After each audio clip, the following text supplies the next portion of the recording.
This episode is sponsored by WeHaveMerch.com. WeHaveMerch.com. Prices starting at only $12.99. Sizes up to 6XL. 17 different shirt designs.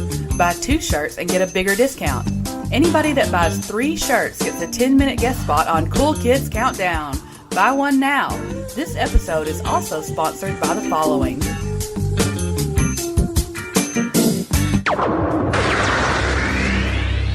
The Shiznit is sponsored by SpunkLube.com. SpunkLube is an award-winning personal lubricant that's fun. SpunkLube is available in 4 varieties: hybrid, pure silicone, natural, and pink.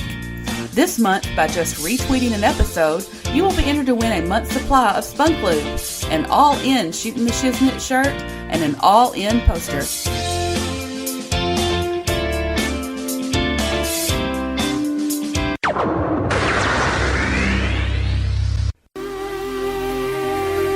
Hostile Championship Wrestling presents Fall Brawl 2018 on October 6th in Kennet, Missouri. Doors open at 6, bell time 7:30. Event will be held at the American Legion Building, 1615 1st Street. Featuring WWE Hall of Famer Coco Beware, Memphis wrestling icon Bill Superstar Dundee, All-In sensation Marco Stunt, along with stars such as Austin Lane, Missouri Bad Boys, Naughty by Nature Rude. That's October the 6th, 2018, Kennet, Missouri, 1615 1st Street, the American Legion Building. Doors open at 6, bell time 7:30. Be there.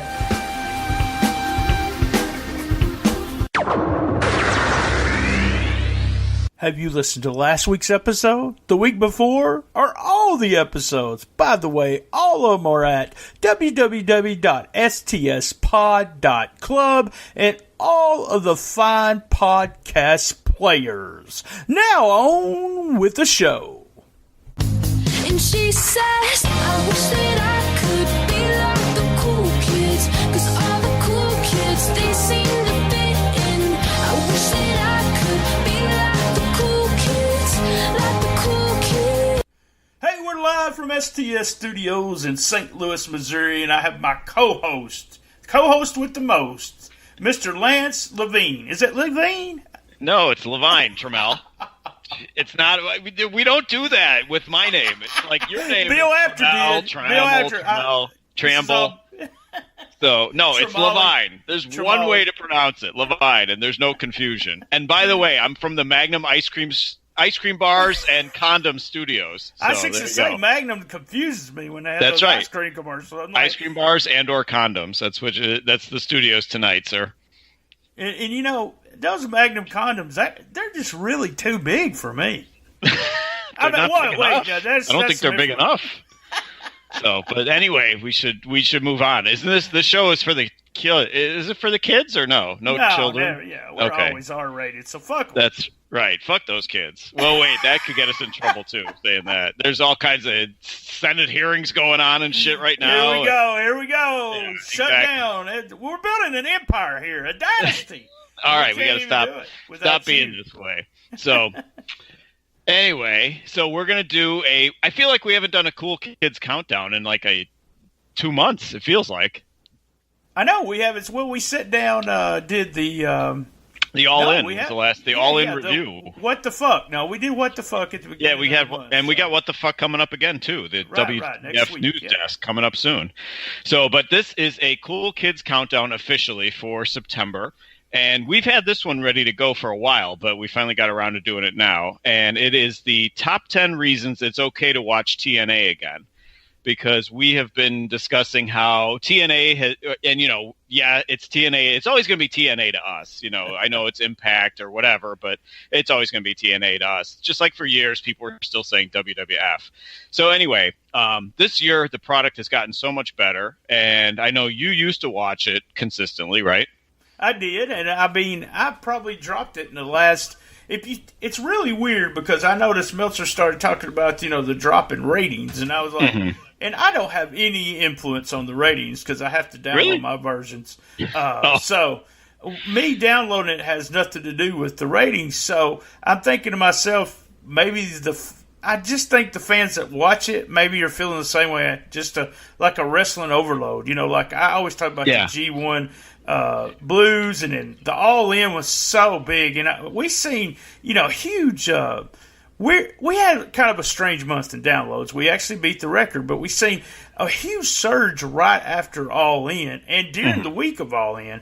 Overall, for the rest of the month, it's been kind of, not slow, but slower than you expect. But it was almost like All In was all about, let's do this, let's do it. And everyone was all excited about it, and then they've just burned themselves out. I kind of feel that way, and I haven't watched the last.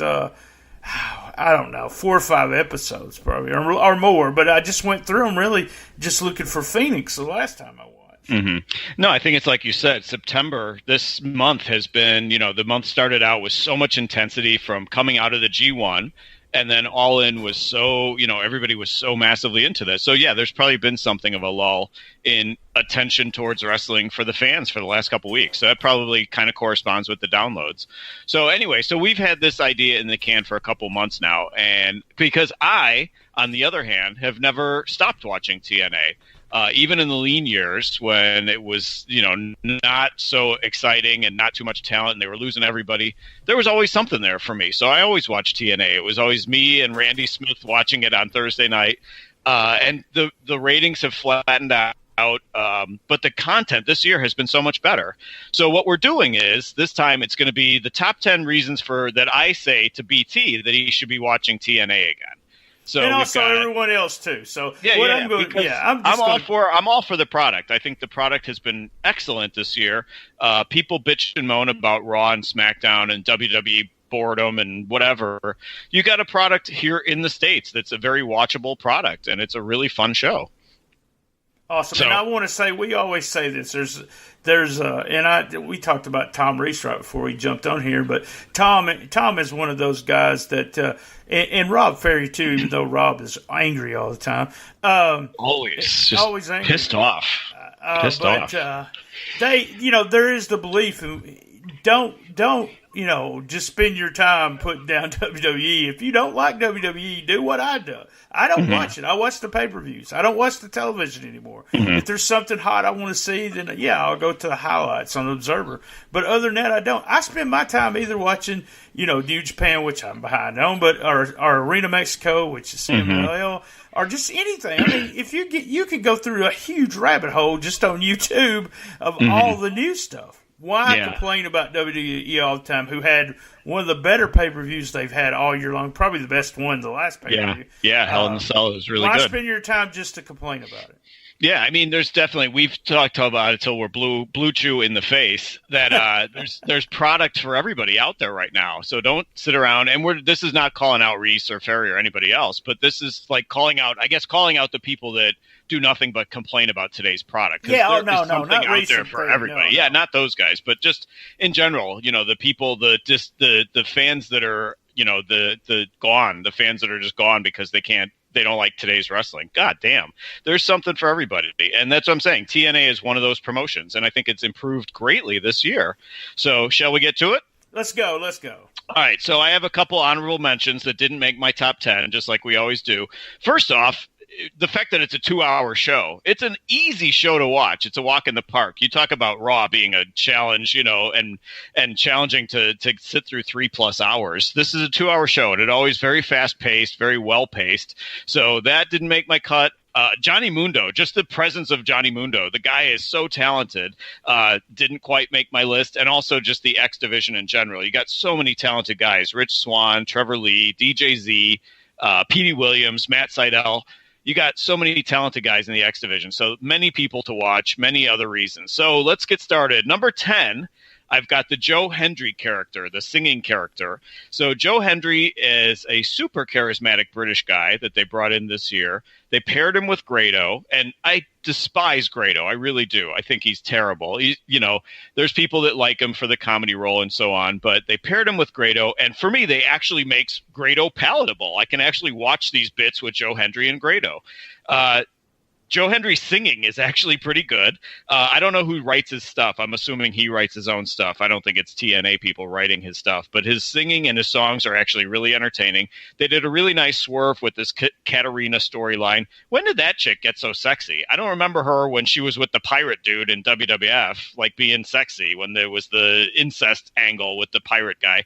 So anyway, I don't know what they're going to do with Joe Hendry now, but he's solid in the ring. Just super charisma and very entertaining. Really good comedy act. So Joe Hendry at number 10 for me. Well, that's not going to help convince me. I'm sorry. I like Joe in the ring, and he's a solid worker, but anything with Grado, I'm still going to fast forward. So I'm sorry. I have been doing that. I've seen what they've been doing, and I pushed the fast forward button. I just can't do it. Swerve with Katarina, I thought was entertaining. So go with number 9 now. So, all right, that didn't work at number 10. So at number 9, we have the entire Knockouts division in TNA. So over the years, I will always say that TNA has always had better women wrestlers as a roster than WWE. Right now, you've got Su Yung, you got Rosemary, you got Allie, you got Kiera Hogan, who is the Jim Vicious Hottie of the Year.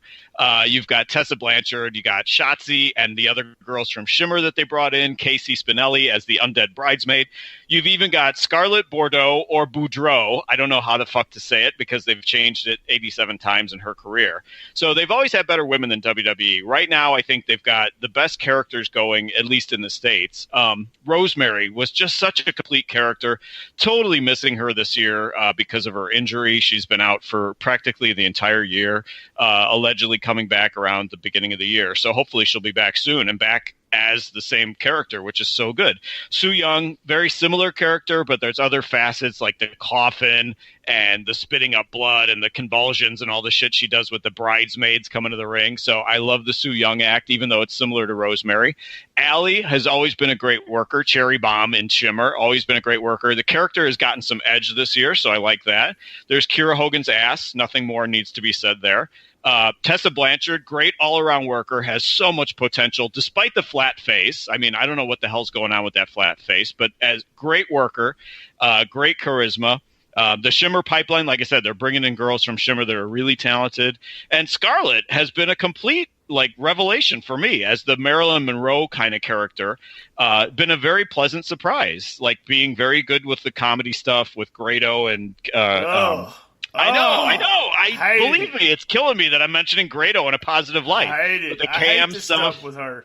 The KM stuff and the Falaba stuff with her. You can't spend 10 minutes talking about the women. I know you want to, that's but it. You can't. The women. Jesus Number Christ, 9.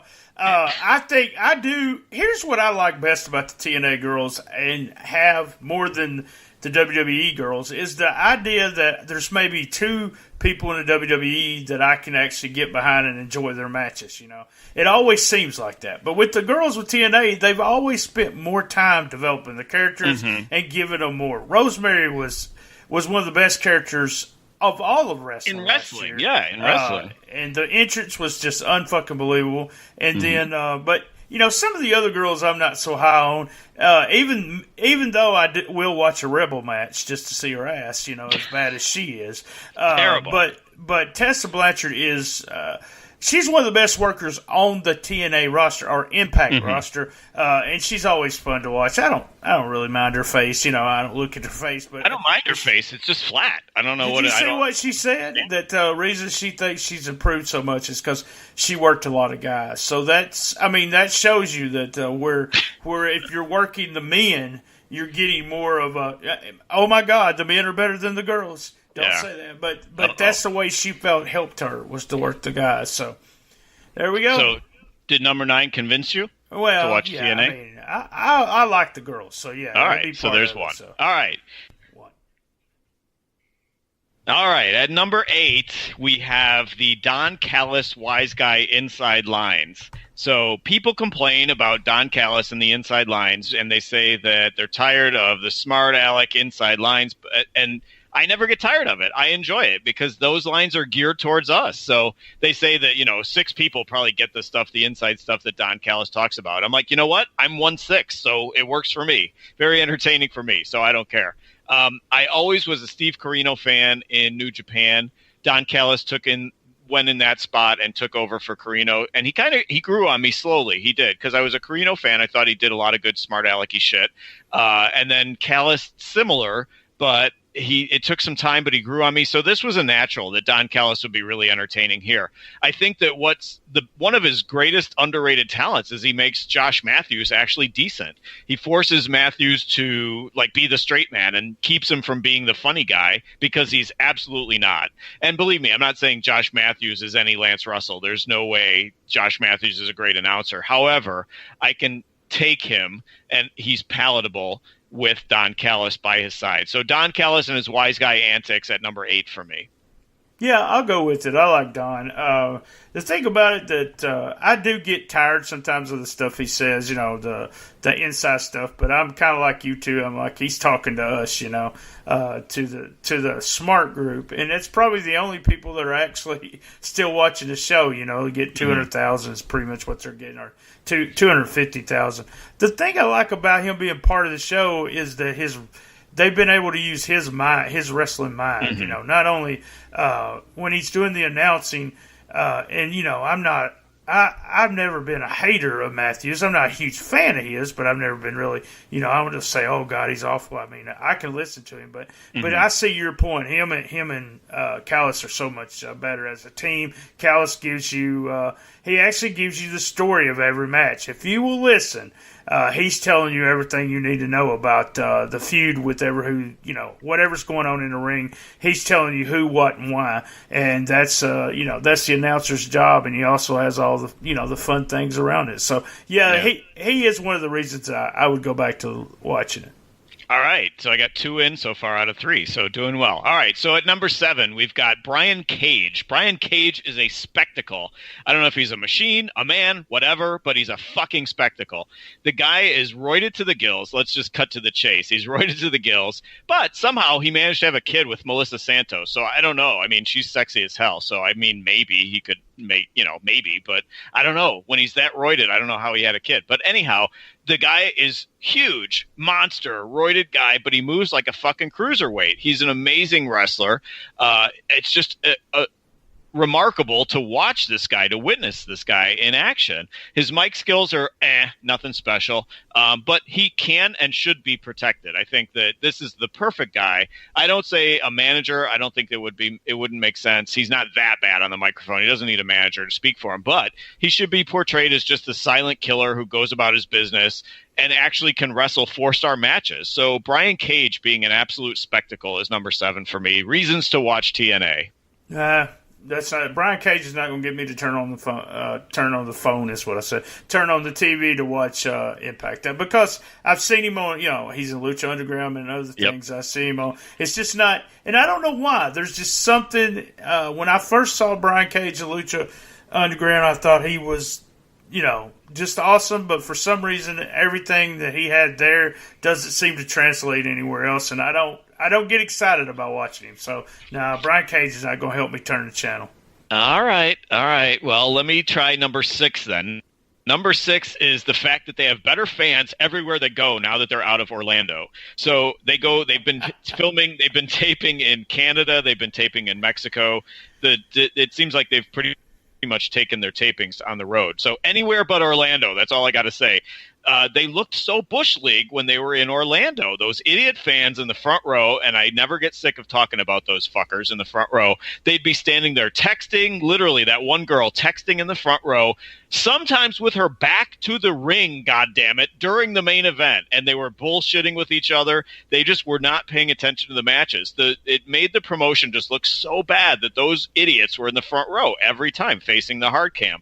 So, but now that they're on the road, the people that they are playing for are bought in. These people are actually watching, they're reacting, they're energizing the show. They've got great chants. The shows don't always look good. The buildings that they're in don't always physically look great.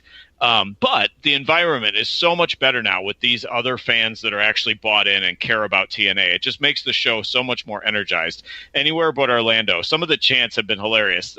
Sami Callihan did a bit where he spit up in the air and caught it in his mouth, and they started chanting that was gross. When OVE came out and they do the Ohio versus everyone and all that, they chanted Ohio sucks. There was just some great chants from these people, mostly the Canadian ones because they're doing the Mexican shows now. But anyway, better than anywhere else. Better that they go anywhere else but Orlando. Much better shows. I can agree with that. That's the Orlando shows got really bad to the point that the crowd was. They taped so many fucking shows by the end, no one was into anything. And that hurt it so bad. And like you said, and it's not just, they were noticeable because you were watching it every week. It wasn't that, it's not only that, if you watch WWE or any of the other, we watch the crowds like crazy. Everybody's fucking on their phone. Why? Something I noticed about me and you, number one, I didn't have any connection, but, and I didn't even take notes at all was that me and you, when the match was going on, we were watching the actual match. Yeah. Is that weird or what? Lo and behold, we were watching the match. We weren't tweeting. We weren't tweeting, texting somebody, taking a picture, taking video. I think to myself, why are you taking fucking video of this? This is going to be available on video, and you have all these people that has their phones in their hands doing shit and not watching it. It drives me crazy. It drives me crazy it only drives me crazy there, but at the mall, at when some guy has his 4 children with him and he's not paying attention to them, he's on the fucking phone. I want to kick him in the face. So, man, I'm getting violent tonight. Take it easy. Violent. Take your medicine tonight, jeez. If the crowd is better, then hell yeah, that's a good reason to watch it. Okay, man, we got to take a quick commercial, and we'll be right back. Shiznit is sponsored by SpunkLube.com. Spunk Lube is an award-winning personal lubricant that's fun. Spunk Lube is available in 4 varieties: hybrid, pure silicone, natural, and pink. This month, by just retweeting an episode, you will be entered to win a month's supply of Spunk Lube, an all-in Shooting the Shiznit shirt, and an all-in poster.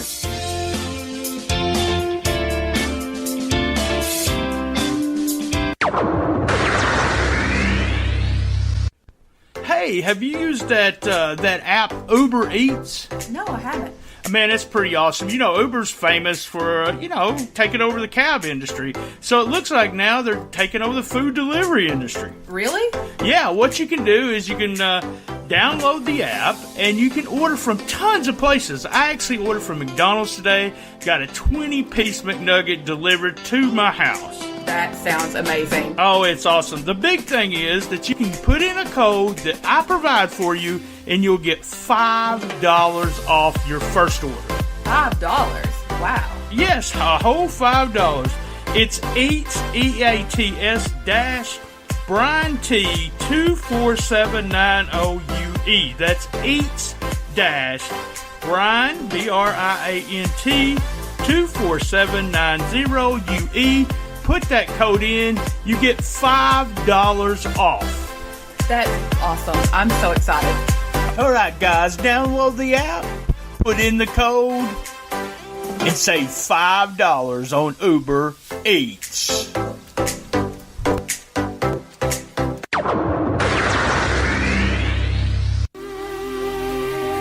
American Hostile 7-Set Wrestling presents Fall Brawl 2018 on October 6th in Kennet, Missouri. Doors open at 6, bell time 7:30. Event will be held at the American Legion Building, 1615 1st Street. Featuring WWE Hall of Famer Coco Beware, Memphis wrestling icon Bill Superstar Dundee, All-In sensation Marco Stunt, along with stars such as Austin Lane, Missouri Bad Boys, Naughty by Nature Rude. That's October the 6th, 2018, Kennet, Missouri, 1615 1st Street, the American Legion Building. Doors open at 6, bell time 7:30. Be there.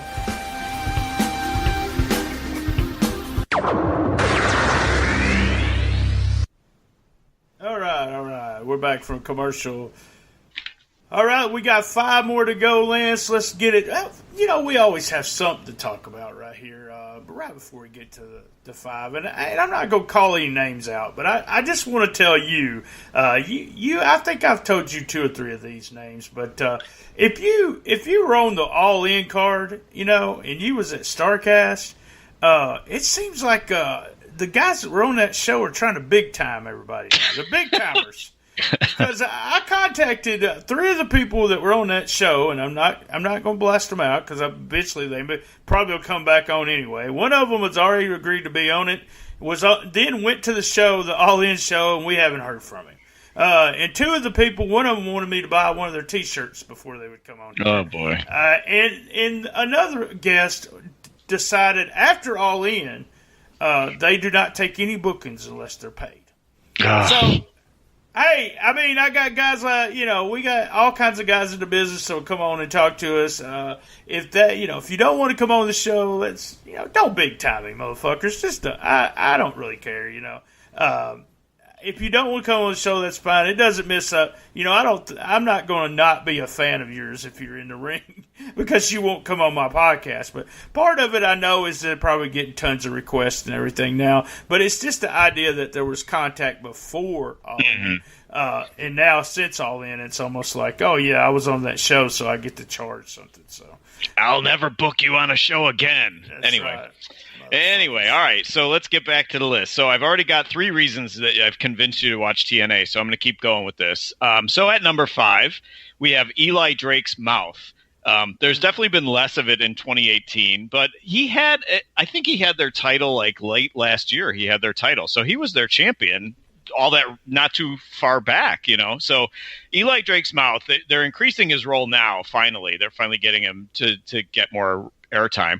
Let me talk to you. Yeah, dummy, yeah. And the undeniable Kavorka, which I don't even know what the fuck that means, but whatever. It's some reference to his dick, probably. So the guy is one of the best talkers today. In the ring, he's passable. I'm not going to say he's great. Not going to say he sucks. He's average in the ring, but he's definitely good enough that his talking and his mic skills definitely make him an entertaining act. I would say he's very much like The Rock. He's not a carbon copy of The Rock, but he's definitely molded after The Rock. Definitely the same thinking on his feet, kind of wise guy, smart aleck antics. I say give him a stable, give him a tag team, have him to be the lead guy, whatever they do. They did the thing with Chris Adonis with him, and Chris Adonis was so washed up when they had him there, but at least it was something. But have him be the lead talking guy. They could do like a Midnight Express type deal with him where he's not only the Jim Cornette role, but he's actually wrestling too. That's how entertaining this guy's mouth is. Eli Drake, just phenomenal. Great talking skills, hilarious, entertaining in the ring, entertaining on the mic. Everything the guy does is entertaining to me. So Eli Drake at number 5 for me. Boo. Really? I didn't like Eli for a long time when he dummy. Yeah, dummy. And then started liking him, especially when he had the belt, because he was having some really damn good matches. I fast forward, and if you ever say Eli Drake and The Rock's name in the same sentence again, don't even. I'll have to fucking. Don't even. The Rock, really? Oh, The Rock is classic. Absolutely, The Rock is classic. Eli Drake's act is very similar to The Rock. He's not as good as The Rock, but he's good. He's very good. He's very entertaining. He's like the B version. The horrible the B team version. All right, so Eli Drake. So Eli Drake didn't work. So at number 4, we go to the Killer Cross presentation. I find that this guy's introduction is one of the best heel introductions of a character that I've seen in years. This guy is just such a great heel. They started the vignettes where guys were just laid out in the back, laid out in the locker rooms with X's on their chest. Then they finally brought it a month or 2 into it. They had him be a fake cop. He took Petey Williams into custody as a fake cop and then beat the shit out of Petey Williams after he'd been handcuffed. It was just a really creative, really violent bit. They bring him out with a red light and red screen behind him, so he really stands out.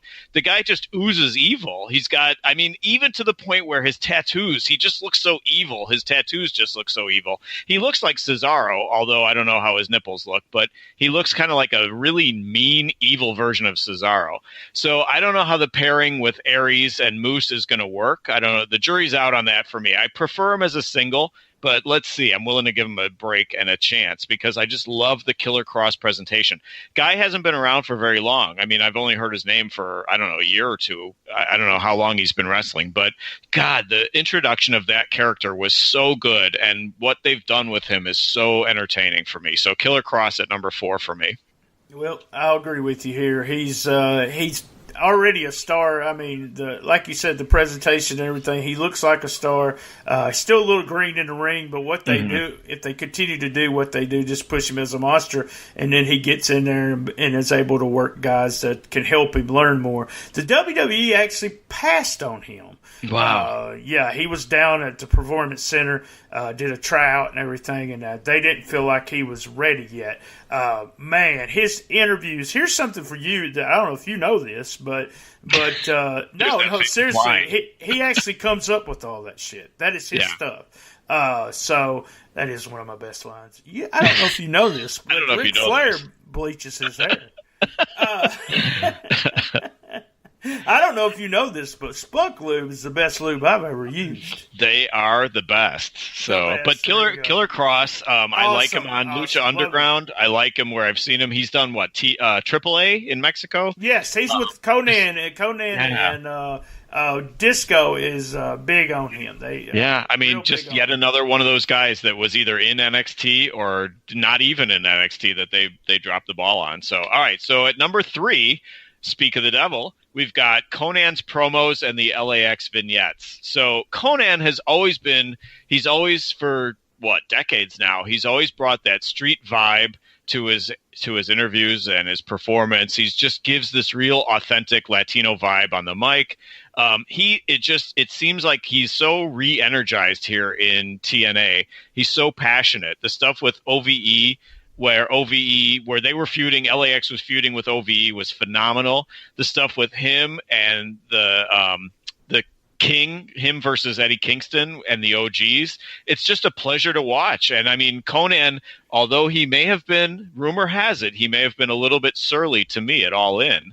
He's very much fun to watch on TNA. I think that LAX, the Ortiz and Santana are kind of bland, those guys, but they can definitely go in the ring. And all they need is Conan to do the vignettes and do the mic work and stuff. It's so passionate. It's so energized. The vignette where little Tony got hit and run with the car was like, or whatever the fuck the kid's name is. That was so great and so controversial. I'm really surprised. You know, I guess it's because it was TNA and not WWE that it didn't get a whole lot more heat. But because a hit and run where a kid allegedly gets, whatever. He didn't get killed, but whatever. Just great chemistry. Conan's great chemistry with the OVE feud probably was my favorite stuff of his this year when he came back from the hip replacement. But Conan and his promos at number 3 for me. Amen, and you can throw LAX in there. One of the best teams in the business right now. Yeah, I like them in the ring, but they're just kind of bland as characters. That's they're just. Well, if they didn't have Conan, you'd be like, oh, who are these guys? But since they do exactly have Conan, but in the ring, oh my God, very good. I really hope the Bucks match is that they have on the cruise is somehow filmed so we can see it. I'm really excited. The team, I love all the stuff that they've done with them, and that's one of the things I do. Would come back to TNA to watch or watch it just to watch those guys. So, I agree with that. All right. So, I'm starting to build some steam on my list here. So, all right. At number 2, there ain't no way you can disagree with this one. At number 2, Pentagon and Phoenix. 2 of the hottest guys in wrestling, period, anywhere in the world. Pentagon, good in the ring. I'm not going to say he's great in the ring, but he's very good in the ring. Promos aren't even in fucking English, and they get over everywhere the guy goes, whether it's Lucha Underground, here, everything is done in Spanish, and he still manages to get over. They do the Cero Miedo, and everybody chants it. Phoenix does stuff that I can't even describe. Just completely inexplicable stuff in the rings. So I say, hopefully these 2 stay put. They came on the scene in the States. They came on the scene pretty much through Lucha Underground. But I would love to see them stay put, keep working the indies, make that merch money. Because Pentagon is making money hand over fist on his merch. I don't know about Phoenix, but he probably could be if they tweak the character a little bit. Maybe they go with the Dark Phoenix stuff from Lucha Underground. keep your visa situation squared away, because that seems to be something that could go haywire at some point, and they get deported or something, or they can't work in the States anymore for a while. I just want that act to continue exactly as is. Stay with the indies. Go to, who knows, maybe they'll take them in New Japan for a little bit, but just stay the course. Do not go to WWE, because they would ruin the whole act. Pentagon and Phoenix at number 2 for me. Just the 2 most entertaining guys in wrestling. Yeah, I agree 100%. I think Pentagon is a great wrestler, but Phoenix is. I think he's kind of in a class by himself up there with Ospreay and all them. Ricochet, when he was, New Japan stuff, just someone that does so much stuff that you go. There's always one move that he does in a match that you go, oh shit, I've never seen that. And I saw him live. I saw him work live, just so smooth and just awesome, He sold 2 or 3 masks at the place I was at, and they were like over $100 a piece because they were ring worn. If he wears the mask and it smells like Sweaty Phoenix, then it's do not say it smells like what I thought you were going to say. It smells like Sweaty Phoenix. That's okay. That's not racist. Okay, no, that wasn't racist. And then no, he's actually one of my favorite guys to watch right now. Phoenix is. I went. 2 weeks ago, it was like, that's all I did. I got in like this big wormhole or a rabbit hole, whatever you want to call it, and went and watched Phoenix matches, because he's got so much stuff out there that I haven't been able to see. And he is one of the reasons I was watching Impact, because I'm a huge fan of his. Started watching all the stuff from Marina, Mexico also while he was over there, and just love the story. I mean, these guys are, they were selling masks. I just love that story. I tell it every chance I get. And also the idea that, who found these guys? It was Conan. This fucking Conan has I don't know, he just can see somebody and say, okay, these guys are going to be a star. He has that he can pick them out of a group and say, this one's got it, this one don't, this one does. And he can see it in those 2 guys. That Conan, I like that guy a lot. And even though rumor has it he was surly to me at All In. Hey, let's just get this straight now, okay? So Conan put us over on the last week's show about us giving JoJo hell, and he tried to talk about shooting the Shiznit this week, but Disco Inferno talked over him. That guy. Does that surprise you? Best I could tell, Conan and Disco, if you listen to them a lot, they're kind of old school when it comes to fans, which it's really weird, but a lot of wrestlers they just wouldn't talk to you like a lot of the newer wrestlers would. They unless you were introduced by someone else in the business. Yeah, and I gotta say that's pretty much matches up with what Conan was like at All In for me. Right. So, anyway, I'm still a fan. And by the way, you keep mentioning wormhole. I think Spunk Luke can probably help you with that wormhole problem you have. So, all right. So at number 2, we had Pentagon and Phoenix. So now the number 1 reason to go back and watch TNA, to see that it's okay to watch TNA again, is, as far as I'm concerned, the number 1 heel in the business, Sami Callihan. Sami Callihan, mega heel. People talk about Roosh and people talk about Tommaso Ciampa as the most talked about heels in 2018. But for me, it's Sami Callihan. When he potatoed Eddie Edwards with that bat, that's where it all began. It was like completely an accident that he potatoed Eddie with the bat and broke his orbital or whatever it was. He became the most talked about heel, and that's where the whole act began. He ran with that accident and turned it into a very special role, and it really made the guy must-see for me. He fucking somehow, with that, managed to make Eddie Edwards interesting, and I didn't think that was even possible. So Sami Callihan just playing this vile, despicable, gross, violent heel, and we don't see that anywhere else. We really don't. I think he makes the OVE act must see. I have to watch those guys when they're on. And the other 2 guys, like I was saying about LAX, they're kind of bland, but with him as the mouthpiece, as the focal point, it makes it just must see. Their feud with LAX was amazing. They're feuding now with Lucha Brothers with Pentagon and Phoenix is also really good. And they're coming up in the big show at Bound for Glory. Just so good, so entertaining.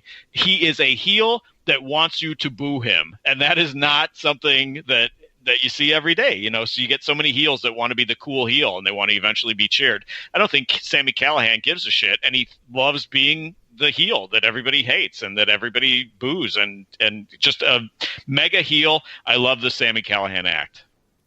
I 100% agree with you. I think he's the most vile character in professional wrestling. Despicable. I don't know. Anything that he does, he's just, it's been fantastic. And he's also an MLW. Good stuff going on there. He's a heel in both of them. It's really funny because you saying he's such a great heel, blah, blah, blah. I seen him, on his girlfriend's Instagram the other day, and he was still giving like this heel look, like fuck off, don't take my picture, fuck off. And I'm like, man, this motherfucker's working it all the time. And that's what I liked about it. He did some kind of interview for TMZ, and he told Jim Cornette and everyone else to fuck off. And I mean, in Impact Wrestling to fuck off, that he would do what he wanted to do, kind of thing. Yes, another reason. So count them up. Did you give me enough reasons to go back to watch it? I have 7 reasons that you went with. So we had the Knockouts, Don Callis, the crowds being better, Killer Cross, the Conan promos, Pentagon and Phoenix, and Sami Callihan. So 7 reasons out of my 10 were reasons to go back to TNA. All right, so I guess I managed to convince you. Yeah, I guess you did. I guess I'll go back to downloading it because it's as we're taping this show right now. It's on right now, exactly. All right, guys. Hey, Lance, we're going to be back here, same bat time, same bat channel, on the best little wrestling podcast in the business. Be there. Love my mama. I used to love Lou Albano. I never did. I hated it. Old school. Thank you for joining us. Another great episode of Shooting the Shiznit. That's right. Always we're looking for contestants for Who Wants to Be the Best Shiznitter Ever. Reminder, we have merch.com.